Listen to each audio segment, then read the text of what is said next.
Isang dokumentong pirmado ng isang dating opisyal ng gobyerno ang natagpuan sa hinahuluglog na Pogo Compound sa Porac, Pampanga. Meron ding pagkilala ng isang PNP unit dahil sa donasyon. Live na nakatutok si June Veneracion. June. Emil, ilang dokumento at certificate gaya na lang umano ng appointment papers ng isang dating tauhan ni dating presidential spokesperson Harry Roque ang nakita sa loob ng ni-raid na Pogo Hub na ito dito sa Porac, Pampanga. Sabi ng mga otoridad, Emil, nakapagtatakayan. Sagot naman ni Roque, wag daw itong haluan ng mali siya. Puwersahang pinasok ang mga natitirang gusali na hindi pa nasusuri sa Pogo Hub compound na ito na pugad daw ng mga iligal na aktibidad. Sa Security Office, nakita ang Certificate of Recognition ng PNP Regional Highway Patrol Unit 3 para sa umano'y generous donations ng kumpanyang nagpapaupa sa mga establishmentong nag-ooperate sa ni-raid na compound. Sinusubukan pa naming makuha ang reaksyon ng hepe ng Regional Highway Patrol Unit 3. Pero sabi ng Presidential Anti-Organized Crime Commission o PAOK, siyempre kung alam mong illegal ito, bakit kailangan magbigay ka ng appreciation? Diba?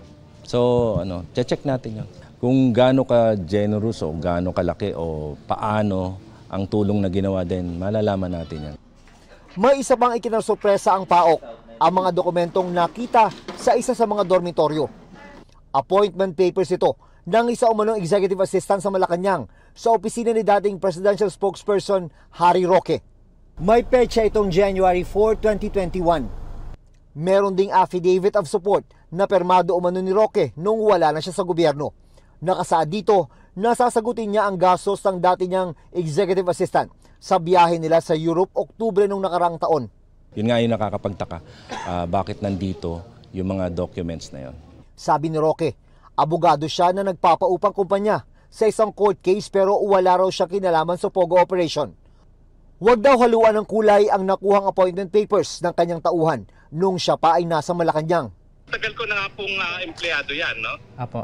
Pero matagal na pong hindi siya nagtatrabaho sa akin. Tingin ko po kasi nag-aaral siya somewhere dyan sa Clark, no? Baka nakitira po siguro dyan.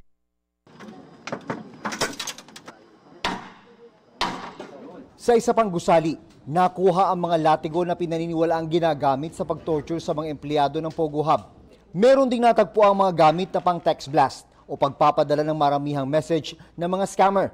Kinolekta rin ang mga papeles para matukoy ang mga sangkot sa Pogo Hub at kanilang mga koneksyon. Sa isang pahayag, umapila ang Chinese Embassy sa gobyerno ng Pilipinas na iba na ang Pogo. Wala nilang basihan ang mga paratang na nag-uugnay sa China sa operasyon ng Pogo. Mahigpit daw na ipinagbabawal ng mga batas sa China ang anumang uri ng sugal. At meron anilang ebidensya na nagsasangay ito sa iba pang krimen tulad ng kidnap for ransom, human trafficking at murder.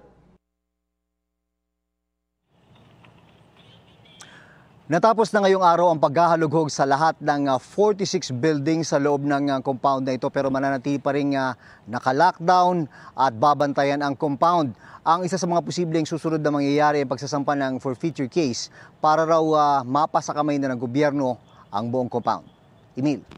Maraming salamat, June Veneracion.